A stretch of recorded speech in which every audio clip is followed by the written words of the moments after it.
미국 국채 시장도 좀 불안한 것들이 많은데 좀 재정 정책의 흐름을 좀 진단한다는 관점에서 연준의 국채 시장 개입과 관련해서 좀 말씀을 여쭤보고자 합니다. 뭐 저도 생각이 있습니다만 우리 교수님 생각을 좀 더 여쭙도록 하겠습니다.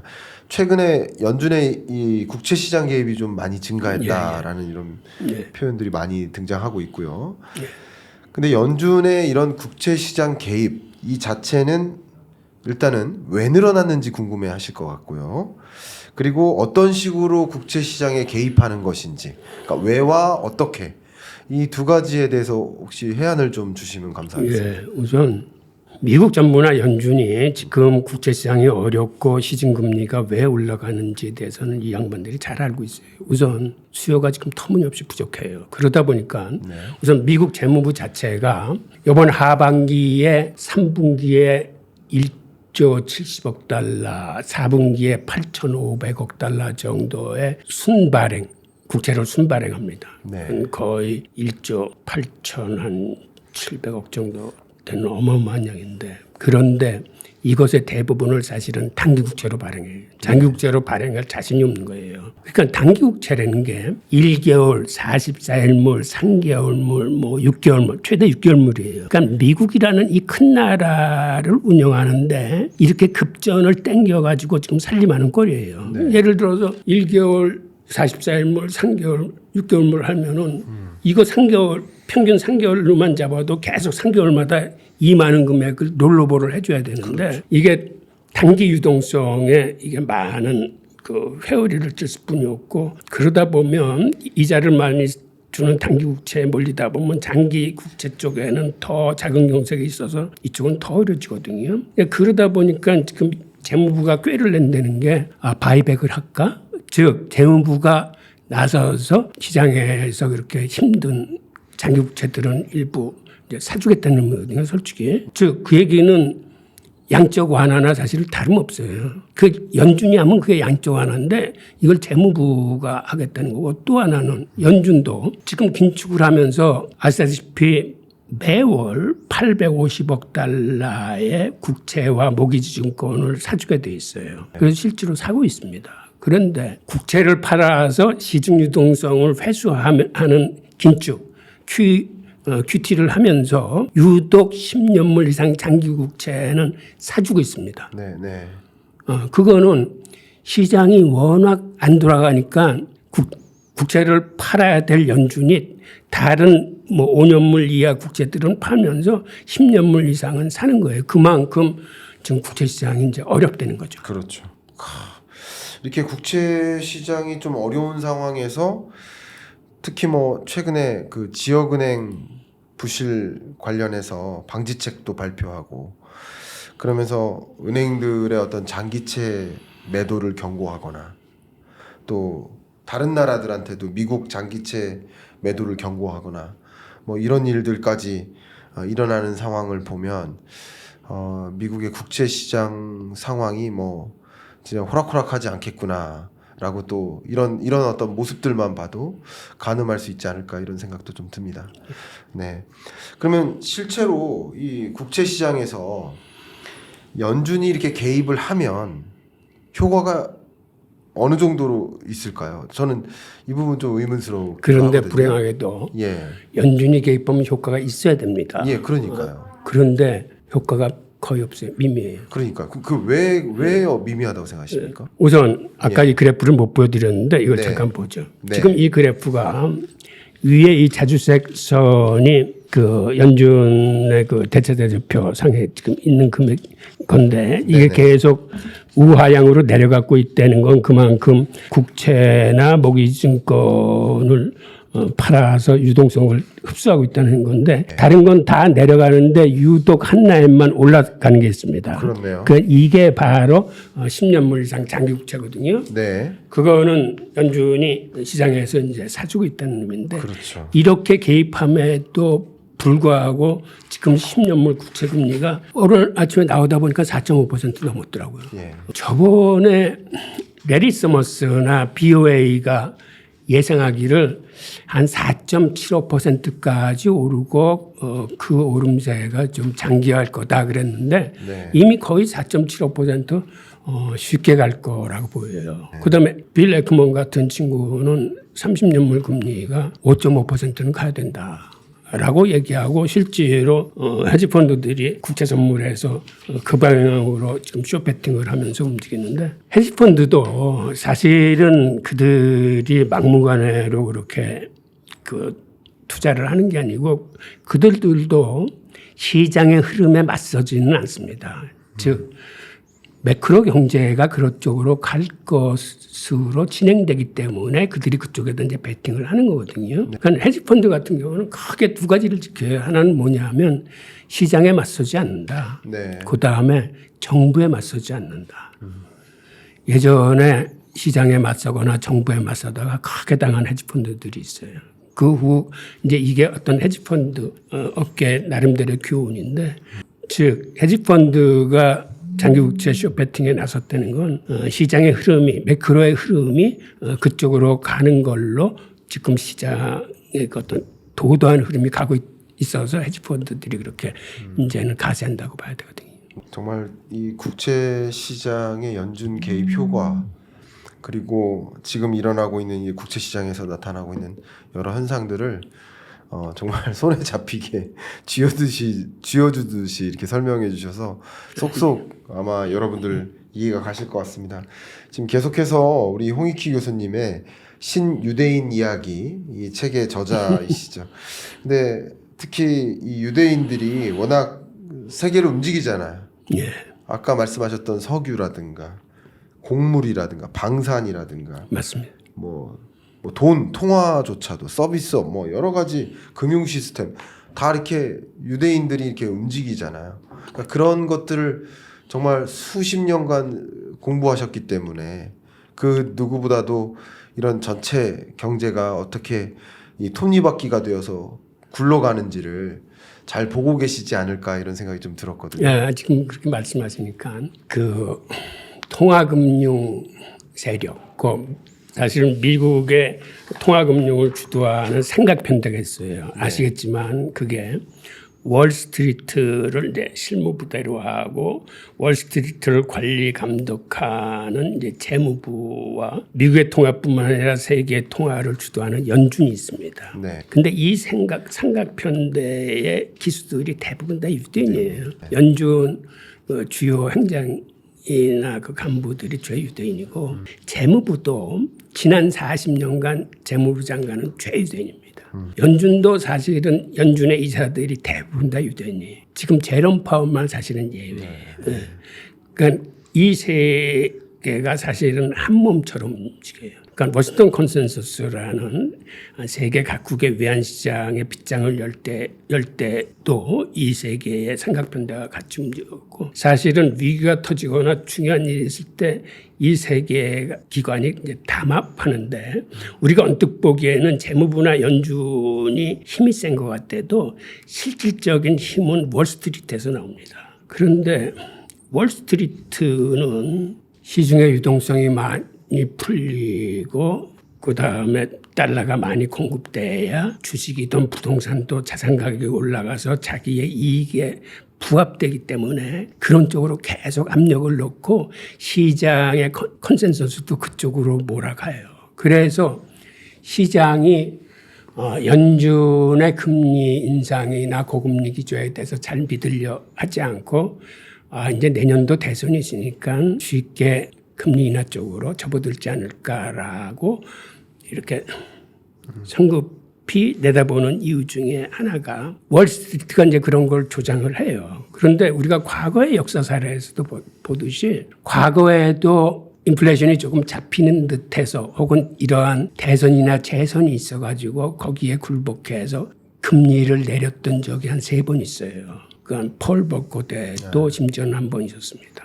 그때마다 인플레이션이 치솟아서 이러한 역사적인 사례를 잘 아는 연준 위원들은 설사 인플레이션이 좀 잡힌다 그래도 쉽게 금리 인하 쪽으로 발들이기는 좀 힘들어요. 그래서 일단은 지금의 고금리 기조는 상당 기간 존속할 것이다라고 보는 게 이제 제 견해입니다.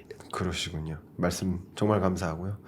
지금 말씀하셨던 이제 연준 이야기, 또 물가 이야기, FOMC 이야기 이런 걸 좀 종합해서 뭐 최근에 있었던 9월 FOMC 회의 때까지 어쨌든 이 물가 상승률을 2%라는 목표 수준에 부합하게까지 떨어뜨려야 된다라는 그 2% goal이라는 그 표현을 계속하면서 어쨌든 이 긴축적 통화 정책 스탠스를 계속 끌어왔는데요. 이렇게 강하게 물가 안정 목표를 이루기 위해서 시장에 개입해 왔는데 연준이 이렇게 해온 행보에 대해서는 혹시 교수님 어떻게 평가하고 계시는지 궁금합니다. 저는 연준의 행보가 그렇게 마음에 들지 않아요. 그게 왜 그러냐? 네, 어떤 면에서? 예. 연준은 사실은 인플레이션이 오기 전에 인플레이션의 조짐이 보이면 선제적인 대응을 하는 게 연준의 가장 중요한 의무라고 봐요. 네. 그런데 지난 내 같은 경우에 2%가 넘었을 적에도 그 당시 연준이 이건 일시적 현상이라고 애써 무시했어요. 21년 8월 정도죠. 네. 그때쯤에. 그 다음에는 3%, 4%가 넘어가니까 그때는 인플레이션 평균 개념을 네. 도입을 해서 네. 지금 올라가는 건 평균 2% 선에서 추후에라도 이걸 잡아낼 수 있다라고 하면서 완전히 실기를 했습니다. 네. 그리고 나중에 인플레이션이 6.8%인가 발표되자 그때서야 이제는 테이퍼링을 좀 축소해야 될 필요성을 느낀다라고 얘기하고 그때라도 달려들어야 되는데 마치 느긋한 태도를 보는데 그러한 것들이 결국은 잘못하면 두 자릿수를 넘길 정도로 이제 치솟았고 이제 그때서야 부랴부랴 했는데 그 부랴부랴 했다는 것도 저는 솔직히 개인적으로는 마음에 들지 않습니다. 왜 그러냐면 그렇게 두 자릿수를 치솟을 만큼 그렇게 오르면은 과거 펄벌 때가 11.3%까지 올랐을 적에 그 난리를 쳤던 거거든요. 근데 그런데 그렇다면은 문제의 심각성을 인지를 하고 좀 강력하게 대응을 해야 되는데 사실은 우리가 빅 스텝이다 자이언트 스텝이다 하지만 그거는 그 언발의 오줌 넣기로 펄버코 같은 경우는 취임 2달 만에 일시에 4%를 올렸어요. 맞아요. 토요일 밤에. 그리고 그 QT라고 그러는 양적 긴축도 원래는 양적 완화를 했을 적에 매달 1,200억 불의 국채와 모기지 금리를 사들이면서 유동성을 풀던 사람들이 문제가 그렇게 심각하게 터졌으면 사실은 그 이상을 시장에서 유동성을 회수해야 돼요. 그런데 내놓는 안이 1,200달러에 훨씬 못 미치는 850억 달러를 내놓고 처음에는 그나마도 적극적으로 덤벼들지 않았을 뿐만 아니라 중간에 실리콘밸리 사태 생겼을 때는 또 유동성을 또 굉장히 풀어서 QT에 역행하는 태도도 보이고 이런 일련의 태도들이 옛날과 같이 펄버커와 같은 단호한 기백이나 이러한 자세가 보이지 않고 월가에 끌려가는 듯한 인상을 받습니다. 그러니까는 월가의 은행들이 사실은 연준의 그 주주들이에요. 그러니까 그렇죠. 주주들 눈치를 안 볼 수 없는 게 연준이 강한 것 같아도 월가의 눈치를 참 많이 봅니다. 2008년도 글로벌 금융위 때는 심지어는 어떤 일이 있었냐면 위기가 터지니까 재무부가 그 옛날 그 대공황 때 했던 식으로 배드뱅크 만들어서 부수채권 정리하겠다라고 해서 8천억 달러를 받아냈어요. 그런데 결국 배드뱅크 못 만들었습니다. 그때 연준이 반대해서 못 만든 거예요. 그러니까 부실채권 헐갑에 넘기지 않겠다 그래서 결국 8천억 달러 배드뱅크 만들지 못하고 그냥 그 허공에다 살포하다시피 했거든요. 그다음에 그 당시 재무부나 연준이 내놓으니 그러면 은행 문제가 심각하니까 니네 주식 내놔라. 그럼 주식을 담보로 우리가 자금 지원하겠다 그럴 때 주식도 안 내놨어요, 걔네들이. 잘못하면 국영화될까 봐. 그래서 당시 재무부나 연준이 마지막 제안이 그러면 부술 정도를 확실히 파악해야 되니까 갖고 있는 채권의 시가평가제를 하자라고 그럴 때 거기에도 응하지 않았어요. 그래서 결국은 버냉키가 마치 헬리콥터에서 돈을 살포하듯이 그렇게 유동성을 무차별적으로 뿌린 거예요. 그러니까 그때 보면서 연준이나 재무부가 말이 관리감독 기관이지 월가한테 못 당하는구나. 그런데 지금도 그런 모습이 보여요. 그렇군요. 저는 그렇습니다. 말씀 속에서 참 여러 그 연준 의장들도 이제 말씀해 주시고 각각의 그 시점마다의 통화 정책 시점 그 스탠스를 좀 읽어 나갈 수 있는 그런 상황인데 이런 이야기에 좀 덧대서 이제 금융 시스템이나 자산 시스템 이 부분에 대해서도 좀 여쭈려고 합니다. 그러니까 연준이 현재 미국의 어떤 금융 시스템 뭐 소비자 물가 지수 같은 게 이제 포함된 금융 시스템이죠. 또 역시 자산 시스템 주로 이제 주택 가격 같은 게 이제 포함된 그 자산 시스템. 근데 이런 것들을 연준이 충분히 고려하지 않다. 충분히 잘 관리하지 않고 있는 것 같다라고 이렇게 표현하신다고 저는 들었거든요.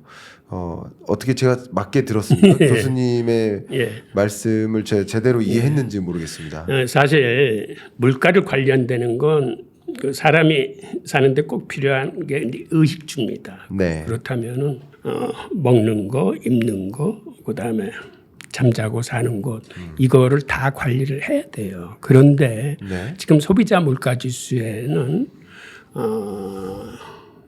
이 주택 가격이나 주식 가격 이런 자산 가격은 빠져 있어요.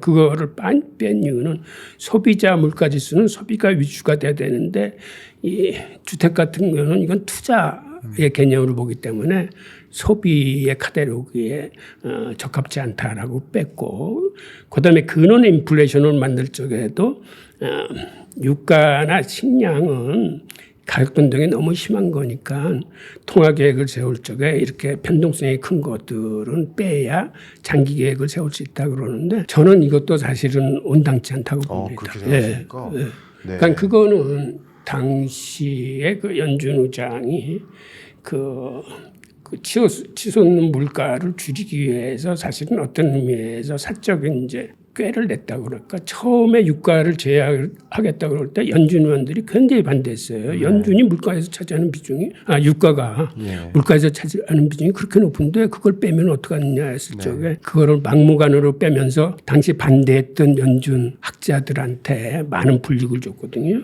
그 다음에는 식료품 빼겠다 그럴 적에는 그 연준 의원들이 찍소리를 못했어요. 네.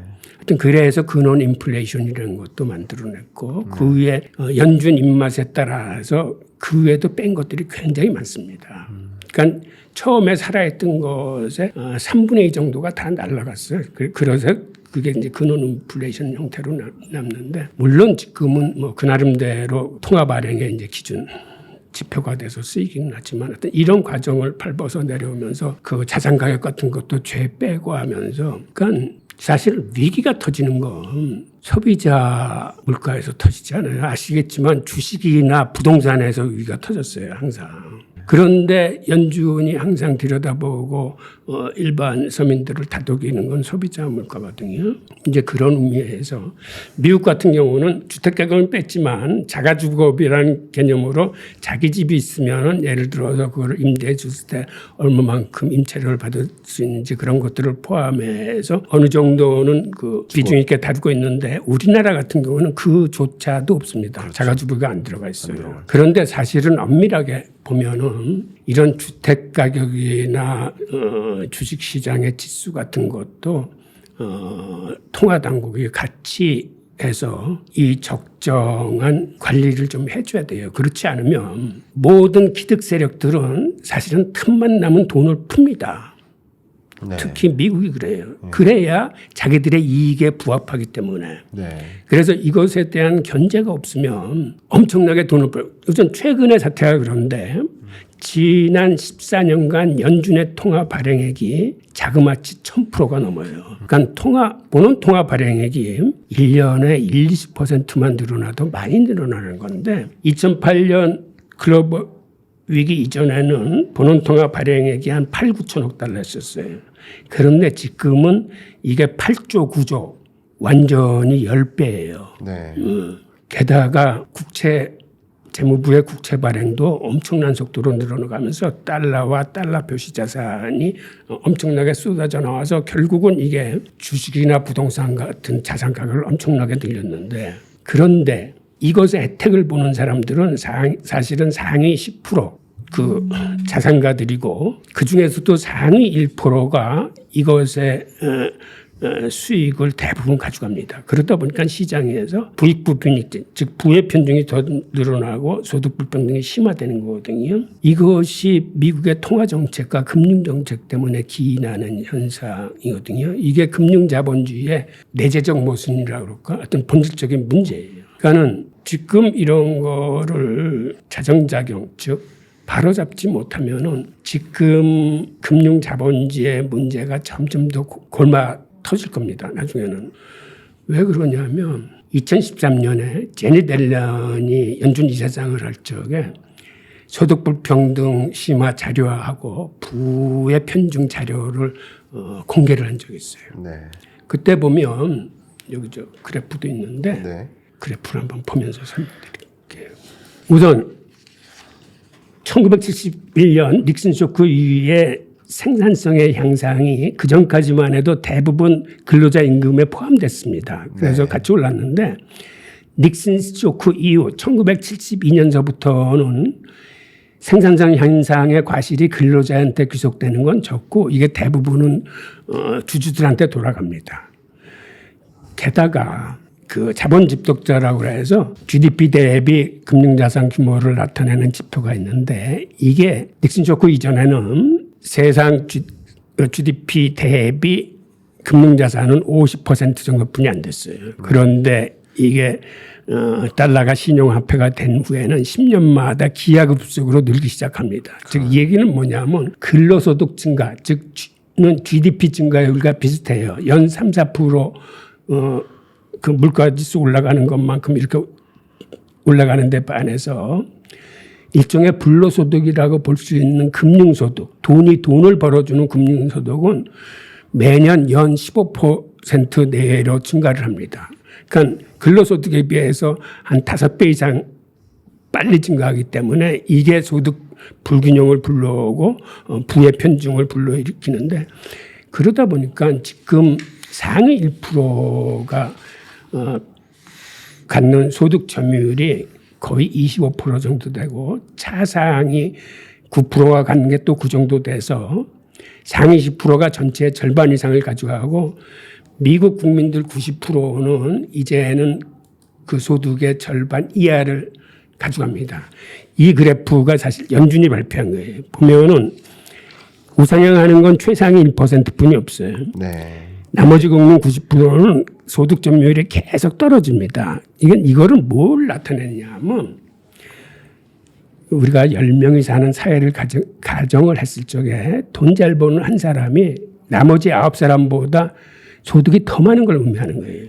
그런데 이렇게 되면 무슨 문제가 생기냐 하면 서민들이나 이 사람들은 버는 대로 대부분 다 소비를 합니다. 그런데 한 사람한테 돈이 몰리면 이 사람은 쓰는데 한계가 있기 때문에 소득의 절반 정도는 곳간에 들어가서 틀어박히면서 이게 사회로 환류가 안 돼. 네. 그러다 보니까 이게 불경기고 이게 심하면 공황을 맞는 거예요. 그러니까 현대 금융자본주의가 이런 이제 내재적인 모순이 있는데 문제는 이러한 것이 개선될 가능성이 거의 없다는 게 문제고 또 하나 중요한 거는 이렇게 국민 90%의 소득 점유율이 계속 떨어지게 되면 즉 이거는 중산층의 붕괴를 의미합니다. 네. 중산층이 붕괴되면은 이건 사실은 자본주의에 대한 중대한 도전이고 그러니까 이거는 이러한 시스템은 지속 가능하지 않다는 걸 의미하는 거거든요. 그러니까 이거를 연준이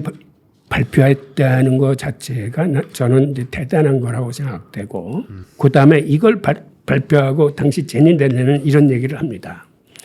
미국의 소득 불평등이 100년 만에 최악의 수준이다.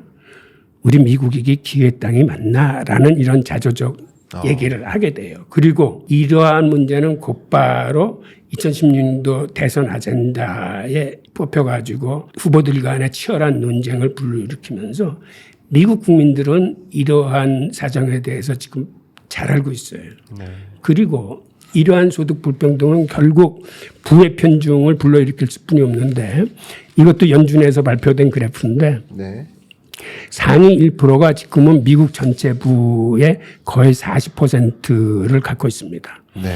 차상위 9%도 지금 그 정도를 갖고 있어서 상위 10%가 미국 전체 부의 지금 한 75% 이상을 갖고 있고 네. 나머지 국민 90%는 지금은 이제 전체 부의 한 23% 정도뿐이 없어요. 네.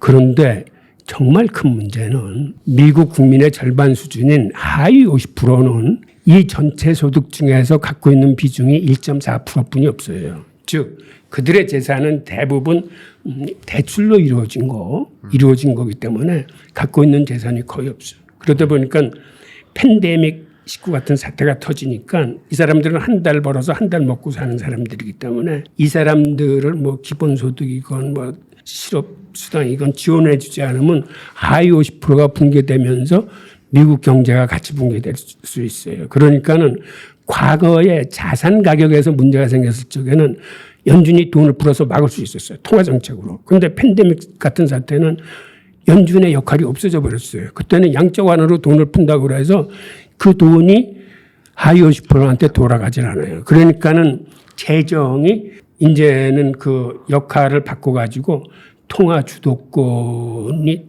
재정으로 넘어가서 재정에서 돈을 가지고 바로 그러한 개인들한테 직접 돈을 싸주기 시작하고 그렇게 싸준 금액이 재정의 3분의 2가 넘습니다.